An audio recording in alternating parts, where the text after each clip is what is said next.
want to be a scientist. Wonderful, but it takes more than just wanting. What does it take? The mindset. क्या आपने कभी सोचा है कि एक छोटा सा सवाल, एक साधारण सा शौक किसी इंसान को महान वैज्ञानिक बना सकता है? क्या बचपन में पकड़ी गई एक मामूली तितली विज्ञान के सबसे बड़े रहस्य यानी डीएनए की गुत्थी सुलझा सकती है? जी हाँ, ये मुमकिन है। आज हम सुनेंगे रिचर्ड ई ब्राइट की वो कहानी जिसका सफर पेंसिल्वेनिया की गलियों से शुरू होकर दुनिया की सबसे बड़ी लैबोरेटरीज तक पहुंचा। रॉबर्ट डब्ल्यू पीटरसन की ये कहानी हमें सिखाती है कि वैज्ञानिक बनने के लिए केवल तेज दिमाग नहीं, बल्कि एक खास नजरिया और कभी न खत्म होने वाली जिज्ञासा की जरूरत होती है। रिचर्ड ब्राइट बचपन से ही अपनी उम्र के बच्चों से बिल्कुल अलग थे। जहां दूसरे बच्चे खेल कूद और शोर शराबे में व्यस्त रहते थे, ब्राइट का मन प्रकृति की छोटी छोटी चीज़ों में रमता था। वे चट्टानें, पुराने सिक्के और जीवाश्म यानी फॉसिल्स इकट्ठा करते थे, लेकिन उनका सबसे बड़ा लगाव था और तितलियों से। जब वे मात्र दूसरी कक्षा में थे, तब तक उन्होंने अपने शहर के आसपास पाई जाने वाली सभी 25 प्रजातियों की तितलियां इकट्ठा कर ली थीं। सोचिए उस नन्ही सी उम्र में कितनी गजब की लगन होगी उस बच्चे में।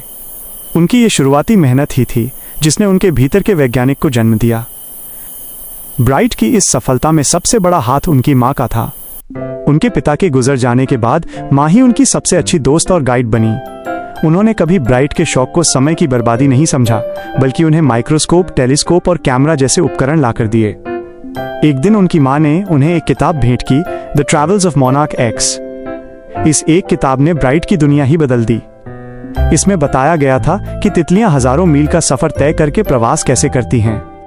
किताब के अंत में एक सुझाव था कि पाठक तितलियों को टैग करें ताकि उनके रास्ते का पता चल सके। बस यहीं से ब्राइट की वैज्ञानिक यात्रा को एक नई और बड़ी दिशा मिल गई। लेकिन दोस्तों, कामयाबी का रास्ता इतना सीधा नहीं होता। 7वीं कक्षा में ब्राइट ने एक बड़े साइंस फेयर में हिस्सा लिया, लेकिन उन्हें कोई पुरस्कार नहीं मिला। वो बहुत दुखी हुए। उन्होंने देखा कि विजेता वो थे जिन्होंने असली प्रयोग यानी रियल एक्सपेरिमेंट्स किए थे, न कि सिर्फ चीज़ों को सजाकर दिखाया था। यहीं ब्राइट को विज्ञान का असली मतलब समझ आया। उन्होंने हार नहीं मानी और मशहूर वैज्ञानिक डॉक्टर फ्रेडरिक उरकहार्ट से मार्गदर्शन मांगा। डॉक्टर साहब ने उन्हें सिखाया कि विज्ञान केवल जानकारी इकट्ठा करना नहीं, बल्कि धैर्य के साथ सच्चाई की खोज करना है। इसके बाद ब्राइट ने कभी पीछे मुड़कर नहीं देखा। उन्होंने एक ऐसी अनोखी खोज की जिसने सबको चौंका दिया।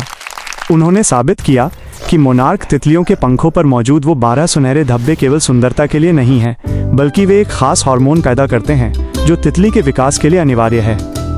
इस खोज ने उन्हें रातों रात मशहूर कर दिया। वे यहीं नहीं रुके। उन्होंने आगे चलकर कोशिकाओं के भीतर मौजूद डीएनए की कार्यप्रणाली को समझा। उनकी ये महान खोज कि कोशिकाएं अपने ब्लूप्रिंट यानी डीएनए को कैसे पढ़ती हैं, विज्ञान की दुनिया में एक बड़ा धमाका थी। इससे भविष्य में कैंसर जैसी घातक बीमारियों के इलाज की नई उम्मीद जागी है। रिचर्ड ब्राइट केवल एक वैज्ञानिक नहीं थे, वे एक बेहतरीन डिबेटर, पब्लिक स्पीकर और लाजवाब फोटोग्राफर भी थे। उनकी कहानी हमें सबसे बड़ा सबक ये देती है कि महानता रातों रात नहीं मिलती। इसके पीछे बचपन की जिज्ञासा, माँ जैसा अटूट सहयोग, गुरु का सही मार्गदर्शन और कभी न हार मानने वाला जज्बा होता है। तो अगली बार जब आपके मन में कोई छोटा सा सवाल आए तो उसे दबाइए मत, क्योंकि वही सवाल आपको इतिहास रचने की राह पर ले जा सकता है।